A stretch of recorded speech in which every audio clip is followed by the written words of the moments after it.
March Madness is finally here, and as everyone is filling out their brackets and making their picks, I wanted to rank every college basketball team in the 2026 NCAA Tournament based on their ceiling and how far I think they can go in this year's NCAA Tournament. But before we begin, if you enjoy the content, don't forget to drop a like on the video and subscribe to the channel. But now, let's jump into it. So I have 6 different tiers, with each tier representing a different round of the NCAA Tournament, and I'm going to place every team in March Madness this year into one of these 6 tiers. And starting us off, we have Akron, and Akron is one of my favorite upset picks in the first round against Texas Tech. I think this team has a really good guard in Tavari Johnson, who averages over 20 points per game, and then you also have Amani Lyles in the front court as well. They're going up against a Texas Tech Red Raiders team in the first round that has no JT Toppin because he's out for the year with an injury, and then there's also Christian Anderson, who's coming off of a groin injury. I think this can be a really close matchup, but I am predicting Akron to win that one.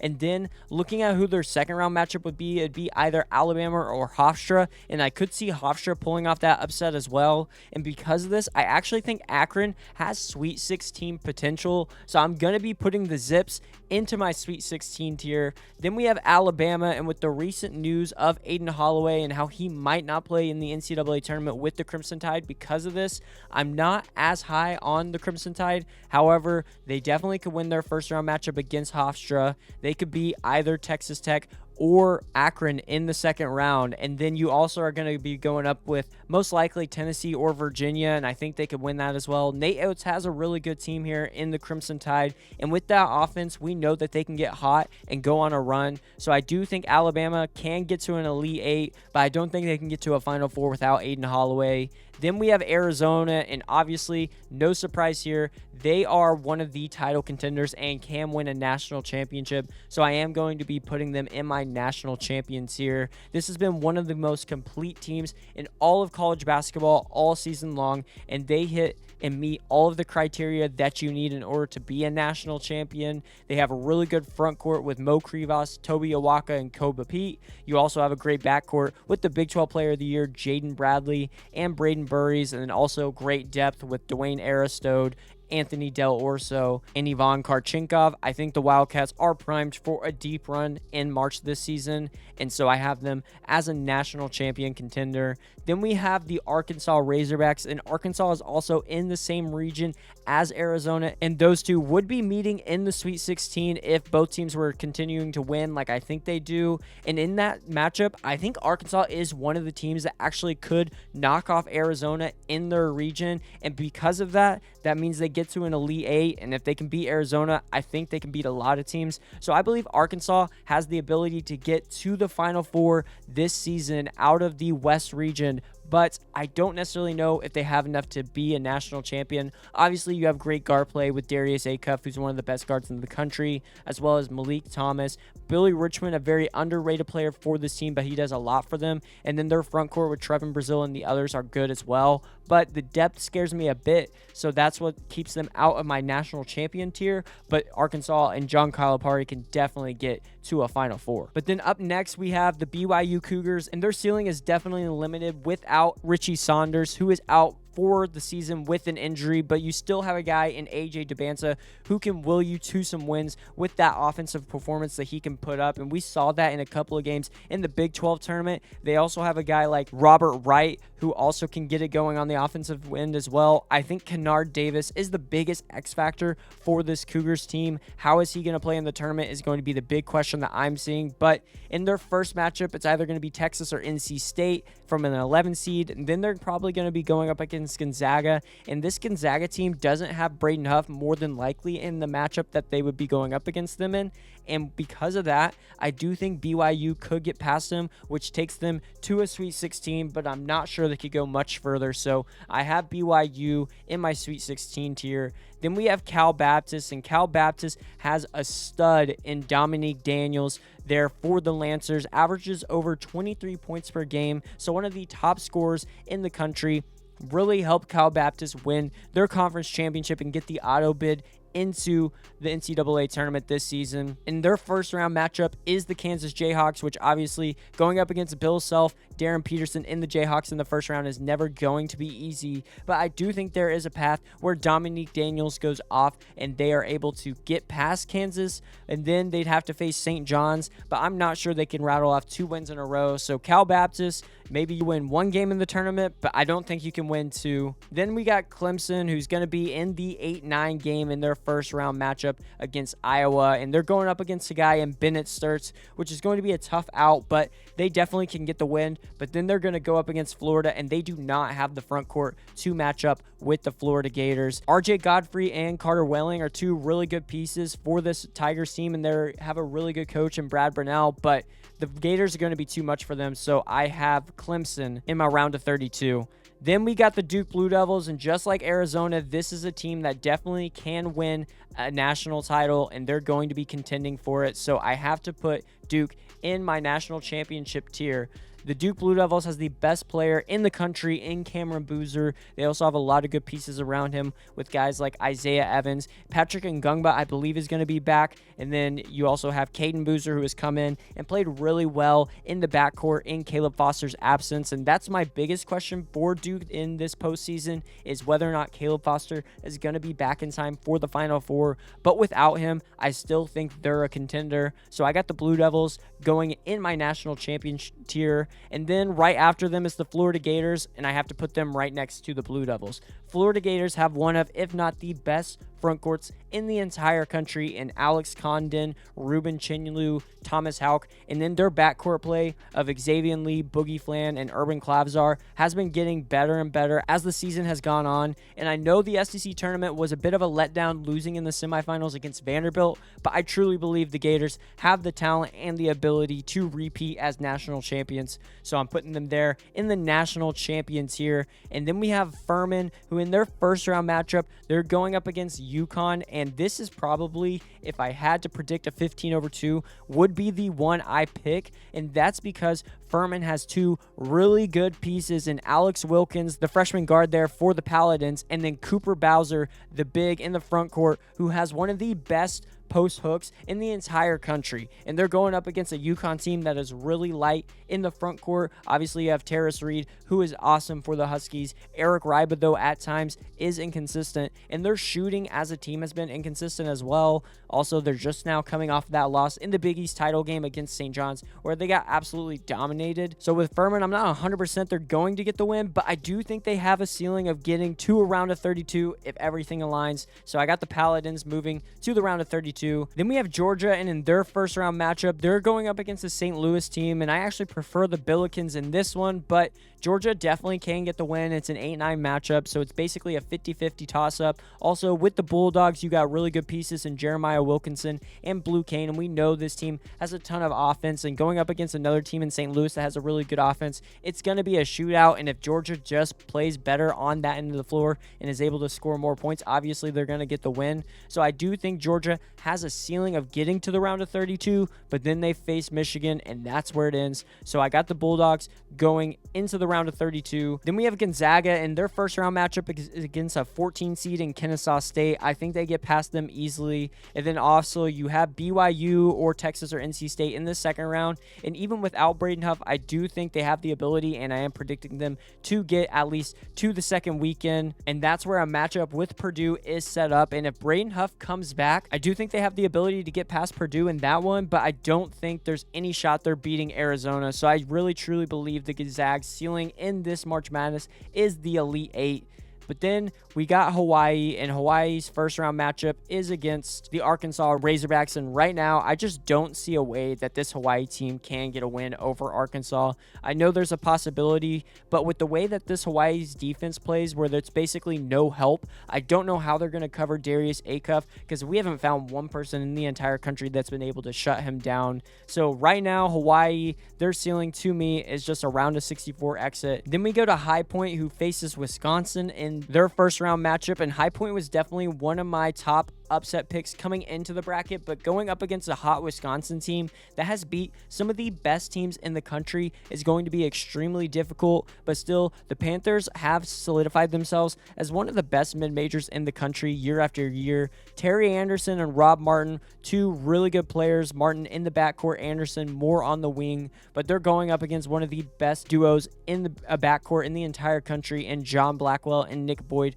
for the Badgers. I do think High Point could get a first-round upset over Wisconsin, as some are predicting, but they're not beating the Razorbacks. So give me High Point as a round of 32 ceiling. Then we have Hofstra. And before the news of Aiden Holloway, I thought there was really no chance that Hofstra was going to get this one.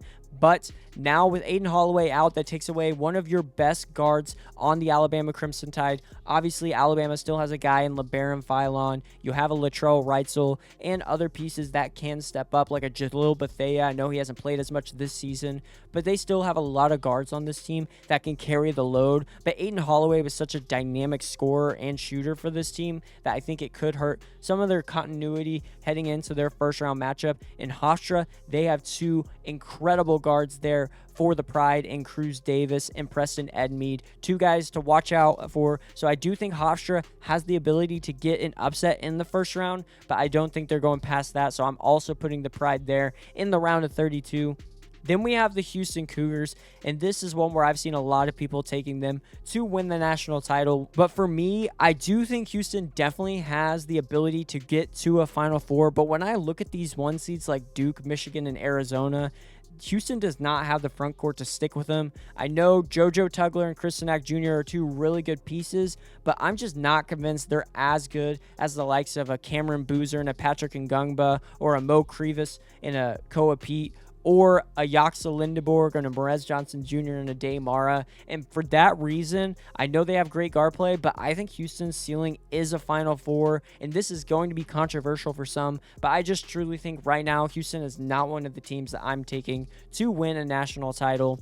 Then we have the Howard Bison coming in as one of our 16 seeds, and I know we've seen a 16 upset a 1 before, but Howard's not going to be one of them. They're also playing in the first four, but I definitely think they could get a win over UMBC, but then losing to Michigan in their first round matchup. Then Idaho Vandals as the 15 seed, and they have a really tough matchup of their own going up against Houston. I know I mentioned Houston, I don't think can win a national championship, but they're definitely going to beat Idaho in this one. So I got the Vandals being in the round of 64 tier. Then we have the Illinois Fighting Illini, and Illinois is actually one of the interesting teams for me in this bracket because I feel like a lot of people have written them off after some of their recent performances. This team has been struggling a little as of late. Also didn't have the best Big Ten tournament like we thought. They have a pretty easy matchup in their first round game against Penn, and then they're going up against either North Carolina or VCU, and I think VCU is getting that win, which leads them to facing the Rams, where I think Illinois would win that one, which then sets up a matchup with Houston in the Sweet 16. And with the offense that this team has, they definitely have the capability of winning, and I think they also could get out of this region and into the Final Four. So I believe Illinois has a ceiling of a Final Four, but I don't think that they're winning a national championship with that defense that has just not been that great in big moments this season. Next, we got Bennett Sturts and the Iowa Hawkeyes, and they're going up against Clemson in an 8-9 matchup in the first game of the tournament. And when you have a guy like Bennett Sturts on your team, you're obviously going to have a chance, especially in a first-round matchup. So I have Iowa winning against Clemson. But then going up against Florida, I just don't really see a way this team, without anyone around Bennett Sturts, is able to get a win over the likes of Florida, who, again, I think the front court would dominate what the Hawkeyes have. So Ben McCollum, Bennett Sturts, and the Iowa Hawkeyes can get to a round of 32, but I'm not sure they're getting to the second weekend. But up next, we have the Iowa State Cyclones, and Iowa State is actually one of my teams that I think can make a deep run in this year's NCAA tournament. I love what this team has at just about every spot on the roster. You obviously have a really solid point guard in Taman Lipsey who can get out and defend, and he's showed much more on the offensive end this season as well. Then You got a Milan Momcilovic, who is probably the best pure shooter in the entire country, shooting almost 50% from deep. And then obviously Joshua Jefferson, who is an All-American for the Cyclones team. Add in some really high-impact transfers in a Blake Buchanan and a really good freshman in Killian Torrey, and this team has a lot. The defense is great, but the offense is even better than it has been in years past, and I truly do believe that Iowa State actually is one of the teams that's not a 1 seed that can win a national championship. So I have the Cyclones up here in my national champion tier. But then up next is the Kansas Jayhawks. And right now I feel like everyone's kind of written Kansas off. They see that round of 32 matchup against St. John's, and most people are picking the Johnnies in that one. And I will admit, in my initial bracket, I picked St. John's as well. But this is still a Kansas team that has one of the projected top picks in the NBA draft on their roster in Darren Peterson. And then you have guys like Trey White, Melvin Council Jr., and Flory Badunga. There are a lot of weapons on this team. And with Bill Self as your coach, this team can definitely make a run. And I believe if they get hot enough, they have a shot to make it to at least an Elite 8. And if they get there, who says they can't make it to a Final Four? So I have the Jayhawks in my Final Four tier. I don't think they have the ability to win it all, but I do think they have the ability to be one of the last 4 teams standing. Then we have Kennesaw State, and they're coming in as a 14 seed and going up against Gonzaga in the first round. And I'm really just not seeing this upset right now. I think the Zags, with what they had coming off of that WCC championship, I don't think they're going to be losing in the first round against the Kennesaw State Owls. So I do believe the Owls' ceiling is the round of 64. Up next is Kentucky, and this is probably one of the hardest teams to pinpoint on where they can go. In their first round matchup, they have a game against Santa Clara where a lot of people are picking the Broncos in that one, which is due to just Kentucky not living up to the hype and the expectations that we all had for them in the preseason. One of the most talented rosters on paper, but that has not translated to the court. I do believe, though, that they can get the win over the Santa Clara Broncos. But then in their second round matchup, they're going up against a team in Iowa State, which would be a really tough out for them. However, they have played Florida well in the past, and they have shown some signs of beating decent teams. And I think with the talent, maybe they're able to put one really good win like Iowa State together. So maybe they can get to a Sweet 16, but that's as far as I would think that this team can go. So give me Kentucky moving to the Sweet 16 tier. And next we have Lehigh, who has been one of the surprises to me as a team, winning their conference tournament and getting into the big dance. But obviously coming in as a 16 seed, going up against Florida in your first round matchup, I don't think that's going to be that great. So I do have Lehigh ceiling being the round of 64. Same with LIU. They're just going to have a tough out in their first round against Arizona. So great story there with fins up, but Long Island University not getting out of the round of 64. Next is Louisville, and this is probably one of the teams that is getting slighted a lot so far in brackets that I've seen, because everyone, including myself, is on South Florida right now. But Louisville, especially if Michael Brown Jr. is in the lineup, this team can get hot from deep and they can go on a run. I truly believe that, which means that I think they can beat South Florida. And I also think if they're shooting the ball extremely well, they could beat a team like Michigan State. I'm not predicting it, but it is a possibility that could happen, which makes me think that Louisville's ceiling in this year's NCAA tournament is the Sweet 16. And up next, we got the McNeese Cowboys, and they're going up against a Vanderbilt team that's really hot right now. Even though they just lost in the SEC championship, obviously beat Florida in the SEC semifinals, I think McNeese, we all know what they did last year, was able to win in their first round game, but then kind of got blown out in that second matchup in the round of 32. I think this team has the ability to maybe get back to the round of 32, but I don't see McNeese as a second weekend team. So I'm giving them the upside of getting to the round of 32, beating Vanderbilt in the first round, but then probably losing to Nebraska in the round of 32 if they were to get there. Then Miami, and Miami got a really tough draw. They are the 7 seed going up against the 10 seed Missouri, but that game is being played in St. Louis, which means there's going to be a large home crowd for the Missouri Tigers. But in my main bracket, I have Miami winning this one. Malik Renew is having a great season for the Hurricanes, and Jay Lucas there in his first year, averaging almost 19 points per game. And then you have a really solid guard in Trey Donaldson, who I think is going to be able to steady this team throughout an NCAA tournament run if they're able to go on one. And Miami has the type of experience and roster makeup that I think could go on a run to the Sweet 16 and then end up facing a team like Gonzaga and losing. So I do have Miami as having the upside of getting to the Sweet 16.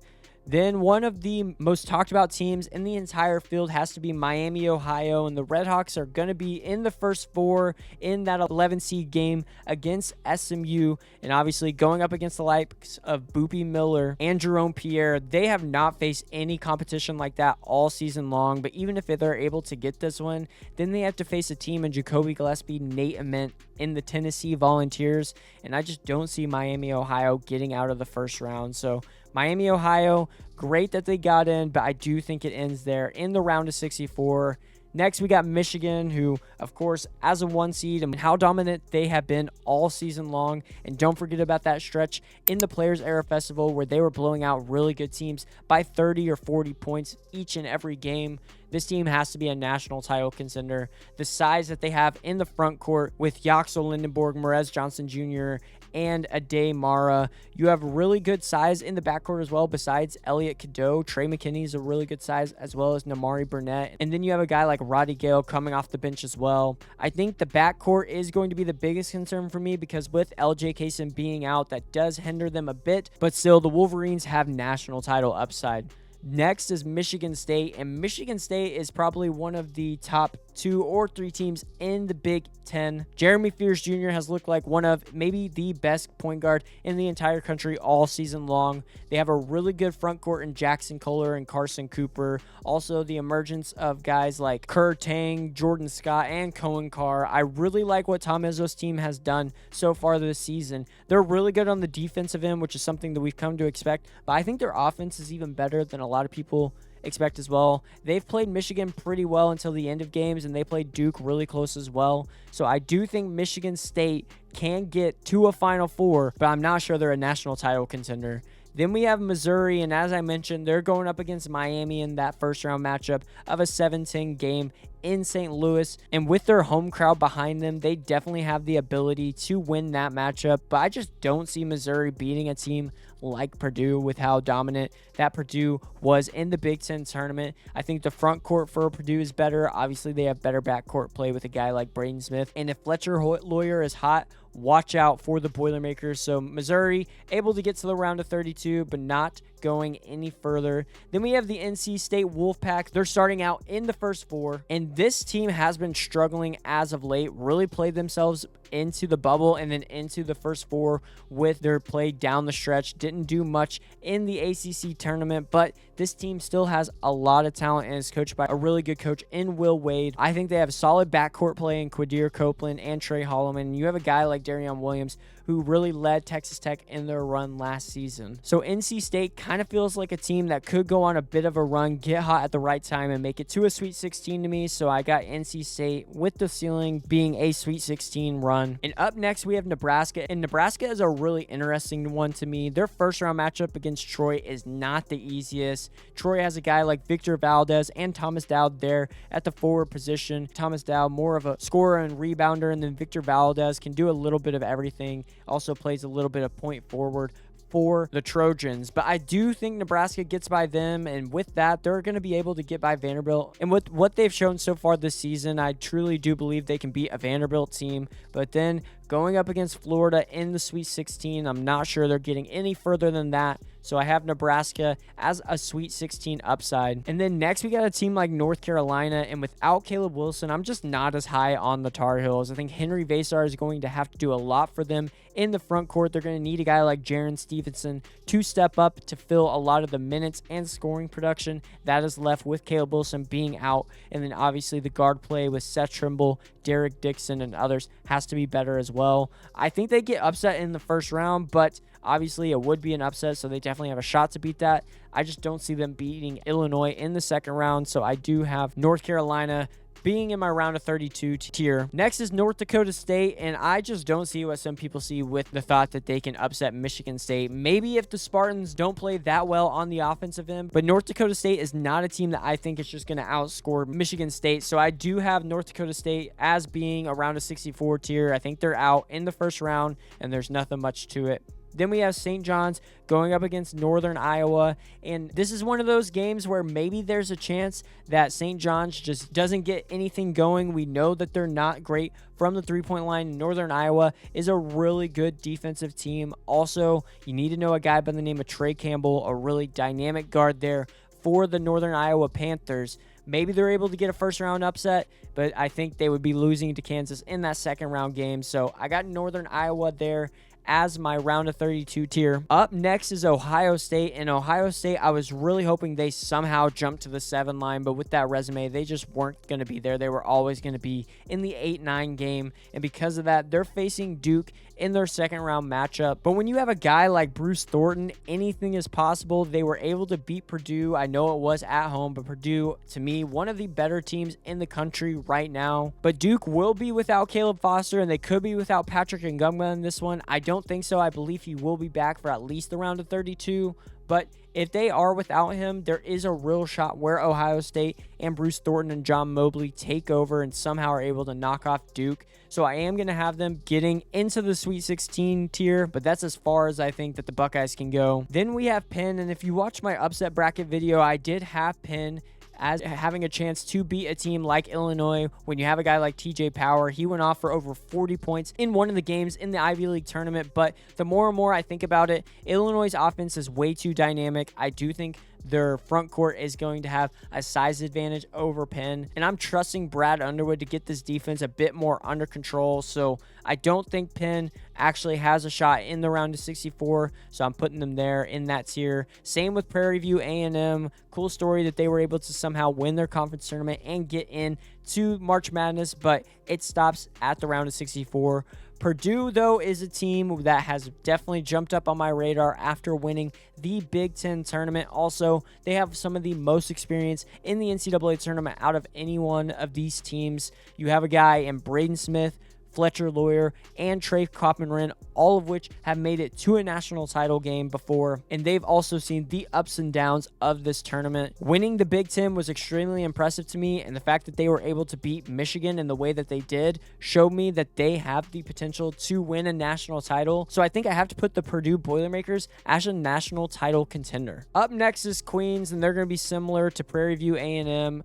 They just don't have a shot when it comes to winning one of these games in March Madness. Then we have St. Louis, and St. Louis in their first round matchup against Georgia, I definitely think the Billikens can get a win. That's going to be an extremely high scoring affair, but a guy like Robbie Avia on your team, probably going to be the best big when it comes to the offensive side. You also have Trey Green, Shawarma, a lot of different pieces on the St. Louis team that can go off. And a few weeks ago, when talking about their second round matchup with Michigan, I thought they might have had a chance to win that one, but as they've been playing as of late, not winning in the A-10 tournament, also losing on the road at Rhode Island, it has scared me off of the Billikens a bit. So I do have St. Louis there and in my round of 32 tier. Next is the St. Mary's Gales, and I think they're going to beat Texas A&M, but I don't see how they beat a Houston team. St. Mary's seems to always lose either in the round of 64 or the round of 32, and I think it continues this season. So I have St. Mary's in my round of 32 tier. Up next is Santa Clara, and they're another one of these 10 seeds that I think could upset this 7 seed, and this time it would be Kentucky, but I'm not sure Santa Clara has the guys that can compete and beat an Iowa State team. Santa Clara, they have a lot of high major talent there for the Broncos. Obviously, you have Alan Graves, who's an NBA draft prospect, Elijah Mahi on the wing. You got a really good backcourt that can spread it out and shoot it. I just think the Iowa State Cyclones just do all of that a little bit better. So I have Santa Clara in my round of 32 tier as well. Up next, we have Siena, and they drew the unfortunate task of taking on Duke in their opening round game of the NCAA tournament, and they just don't have a chance in that one. So I have Siena there in my round of 64 tier. Then we have SMU, and SMU's taking on Miami, Ohio in their first 4 matchup. And then from there, they would go on to play Tennessee. And when you have a guard like Boopy Miller, who's so dynamic and can get his own bucket when he needs to, also a guy like Jerome Pierre there on the wing, I think they have the ability to beat a Tennessee team that has a really inconsistent offense at times, especially if Nate Ament is not 100%. SMU could definitely beat them, but they are not going to beat Virginia in this one. So I have SMU having the ability to get to the round of 32 2 from the first 4, but that's as far as they can go. Then we have the South Florida Bulls, and this is a team that I really like. I think South Florida, with their first-round matchup of Louisville, is going to get the win in that one. And then going up against Michigan State, I'm not predicting it in my main bracket, but I would not be surprised if we see a South Florida team in the Sweet 16. So give me USF as a team that could potentially make it to a second weekend there from the American. And in that same East region, our next one is St. John's, and the Johnnies have a really interesting path right now, obviously coming off of the huge win in the Big East tournament where they blew out UConn. And this team is one of the hottest teams in the country heading into the tournament. I think they win their first round game over Northern Iowa, and then more than likely facing Bill Self and the Kansas Jayhawks. And they definitely can beat Kansas with the way that they've been playing. I think they could dominate the interior with their front court trio of Dylan Mitchell, Zuby Ejiofor, and Bryce Hopkins. And then I also think if a Patrick Ngungba is not playing and Caleb Foster is still out, this team can beat the Duke Blue Devils. Now, it may not be likely, but I do think they have the potential to do that. So I think St. John's can get to an Elite 8 this season, but I'm not 100% sold on the fact that Rick Pitino and the Johnnies, who don't shoot the ball the best, are able to get all the way to the Final Four. So I'm putting them in my Elite 8 tier. Next is TCU, and I think I'm going to do the same thing with the Horned Frogs that I did with the Ohio State Buckeyes, because their first round matchup with Ohio State is going to be one of the best games in the tournament, and it's the first game that we get. And then obviously they take on the Duke Blue Devils in the second round if they're able to get the win there against Ohio State. And just like Ohio State, maybe they're able to get to the second weekend, but I don't think they're going to be able to go any further. So I got the Horned Frogs moving into the Sweet 16 tier. And after TCU, we have the Tennessee Volunteers, and I think Tennessee actually got a really good spot here. I know they're a 6 seed, so I definitely think Tennessee could get past Miami, Ohio, and SMU, and then I believe they have a shot against Virginia. I think it'd be unlikely, but Tennessee has a lead guard play in Jacoby Gillespie. You have the high upside wing in Nate Ament, and then obviously a lockdown defender there in the paint with Felix Okpara, which means they would get to the Sweet 16 and probably have a matchup against Iowa State. And when Tennessee is playing at their best, I do believe they have a shot against the Cyclones. So because of that, I'm putting them in my Elite 8 tier. I think that's definitely their ceiling, not going any further than that in this tournament. But give me Tennessee as the potential to make it to the Elite 8. Next is Tennessee State, and they're going to be a lot like most of these other teams where we're just putting them in that round of 64 tier. Texas is up next, and they're an interesting one to me. Obviously, they have to get out of their first 4 matchup, but they definitely can beat BYU if they're able to do that. But next, they'd face a Gonzaga team, and I don't think Texas has the offense in order to stick with Gonzaga or the defense to slow down the Zags. So I do think Texas can get to the round of 32, but they're not going to go any further than that. And that's pretty much how I feel about their rival in Texas A&M as well. They play St. Mary's in the first round matchup, which is definitely a winnable game for Bucky McMillan with his buckyball style of play. But then they would be going up against Houston in the second round, taking on maybe the best guard trio in the entire country in Milos Uzan, Keegan Flemings, and Emmanuel Sharp. I believe those 3 would be extremely poised playing against this Aggies defense, and it wouldn't affect them too much. So I had A&M in my round of 32 tier as well. But now another Texas school in Texas Tech, and Texas Tech's range of outcomes is extremely wide to me. And because we're predicting based on ceiling, I do think Texas Tech can make a run even without JT Toppin. And the reason being is the pod that they're in. So obviously they take on Akron, and Akron's defense isn't necessarily the best, and Power 5 offenses have been able to take advantage of it in the past. Then their next round matchup would be against Alabama or Hofstra, and I think Alabama, the volatility that they have there really limits them, which would send the Texas Tech Red Raiders to the Sweet 16, where they would more than likely face a Michigan team. I probably wouldn't have them going any further than that, so Texas Tech is going in my Sweet 16 tier. And after Texas Tech, we have the Troy Trojans, who are taking on Nebraska in that first round matchup, and this is probably one of the games I'm most interested in seeing there from the 13 seed versus the 4 seed. Nebraska never won an NCAA tournament game before, and I believe Troy definitely has the ability to get the upset, but I don't really see them going any further than that. So I got Troy in the round of 32 as well. Next is UCF, and in their first round matchup, they're the 10 seed taking on the UCLA Bruins, and I really like UCLA in this one, but UCF definitely could get the win when you have guard play from guys like Themis Folks and Riley Kugel. And Johnny Dawkins' squad has been one of the biggest surprises to me from the Big 12 this season. So if they got the upset, it wouldn't even be the craziest thing. But then more than likely going up against a UConn team in the second round, and I don't see the Golden Knights getting the win there. So UCF going to the round of 32 tier as well. Next, we have UCLA, and UCLA is one of my big upset picks. Not in the first round against UCF, because obviously they'd be favored, but it would be in the second round going up against UConn. UCLA should have everyone healthy now for the NCAA tournament. Donovan Dent has been playing awesome as of late, averaging almost 8 assists per game on the season. Tyler Bilodeau, we know what he can do. You got a guy like Eric Daly Jr., Sky Clark, and a lot of other pieces there for Mick Cronin and the Bruins. And I just feel like UCLA kind of feels like the Bruins team from a couple of seasons ago that could go on a run, and they already beat Michigan State this season as well, which is who they would face in the Sweet 16. So I actually have UCLA being a dark horse Elite 8 contender. I know the start of the season and the majority of the season wasn't as good as we thought we would see from the Bruins, but they're playing like one of the better teams in the country right now, and I truly believe that UCLA has the talent to make it to an Elite 8. Up next, we have UConn, and as I mentioned, there is a potential where I pick UCLA to upset them in the round of 32, but just like Texas Tech, I think their range of outcomes is extremely wide. They could lose anywhere, to me, from the round of 32 all the way to the Final Four. I think they have that type of team. I don't believe Dan Hurley's squad has enough to win a national title, and that's really just due to the lack of depth in the front court. I think their guard play is great, and if they can shoot the ball well, I do think they have a chance to make it to the Final Four. But when it comes to actually winning the national title, I just am not there with the Huskies. Next, we have UMBC, and we've seen them do it before as a 16 seed, knocking off a 1 seed, but it's not happening this season. UMBC going to the round of 64 tier. Then we got Utah State coming off of the Mountain West Championship. You got two amazing players there in their backcourt and on the wing with MJ Collins and Mason Falslev.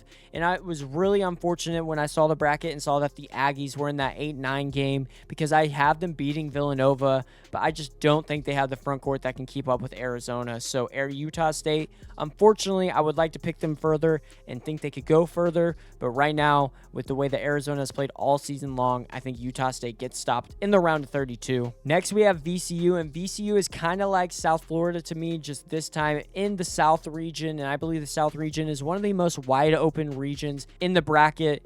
I believe VCU is going to win the upset in the first round over North Carolina, and then they go up against an Illinois team that we know that their defense has not been extremely consistent all season long, and so I can see there being a reality where VCU wins against North Carolina and then beats Illinois and finds themselves in the second weekend, but then that's where they start facing the big boys and the likes of Houston. And although I don't think Houston is the same Houston team that we've seen in years past, I still think Houston is one of the best teams in the sport, and I don't think VCU has a shot. So I got VCU going to my Sweet 16 tier. Next is Vanderbilt, and we find Vanderbilt there as the 5 seed in the South region, and they take on McNeese in their first round matchup. And I believe with the way that Tyler Tanner and Duke Miles have been playing right now, also a guy like Tyler Nickel, who's one of the better shooters in the country, out on the wing, this Vanderbilt team has the ability to go on a little run. I believe they can beat McNeese, they can beat Nebraska or Troy, and then which faces them up against Florida, who we just saw them beat in the semifinals. So that means I think Vanderbilt can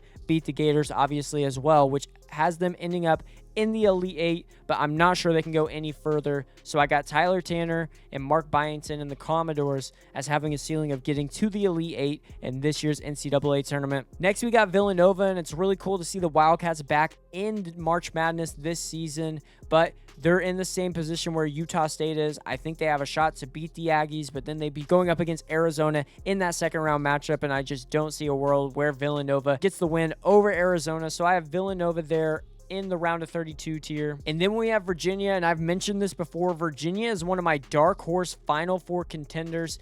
We saw the way that they played Duke in the ACC championship game where they had a shot to win it but weren't able to pull it out. This Virginia team, though, has a lot of talent on him. Ryan Odom has done a great job in his first season with the program to build a really talented roster. In the backcourt, you have guys like Dallin Hall and Chance Mallory, who I love. On the wings, it's Sha'Carri White, Malik Thomas. And then in the front court, you got Tice DeRitter, Johan Grunlow, and Yensu. They just come at you with so many different guys, and they're great on the defense and the offensive end. They can shoot the ball well, also have a really good positional size, and I'm liking Virginia right now, and I think Virginia gets to the Sweet 16, and they have a matchup against Iowa State, and I could see a world where they beat the Cyclones, and then going up against Michigan, I believe they have the size and the physicality that they play with that can compete with the Wolverines, so I can see a world where Virginia beats Michigan and then advances to the Final Four, so I have them in my Final Four tier. Then we have Wisconsin, who has a really tough second round matchup after they beat High Point, and that's against Arkansas, who's one of the hottest teams in the country right now, but I do believe Wisconsin has the ability to beat Arkansas. Then they would be going up against Arizona, and we've seen Wisconsin get what probably is the best win of the entire college basketball season, which was on the road at Michigan, and if they can beat Michigan on the road, I do believe they can beat Arizona on a neutral court, although it'd be extremely close, and if that's the case, that puts Wisconsin all the way into the Elite Eight, but I'm not seeing the Badgers go any further. I love the backcourt of Nick Boyd and John Blackwell. Also, reports are saying that Nolan Winter is going to be back for the NCAA tournament, which means this Wisconsin team can go on a run, so I have the Badgers there in my Elite Eight tier. And then lastly, we have Wright State, and their first round matchup is against Virginia, and I just mentioned how much I like Virginia. I just don't see where Wright State gets the win in the first round, so Wright State goes into the round of 64 tier. But that wraps it up for this one. Let me know your thoughts on my tier ranking of every single team in the 2026 NCAA tournament, and make sure to join my bracket challenge at the link in the description. Also, if you enjoyed the content, don't forget to drop a like on the video and subscribe to the channel, and I'll see you in the next one.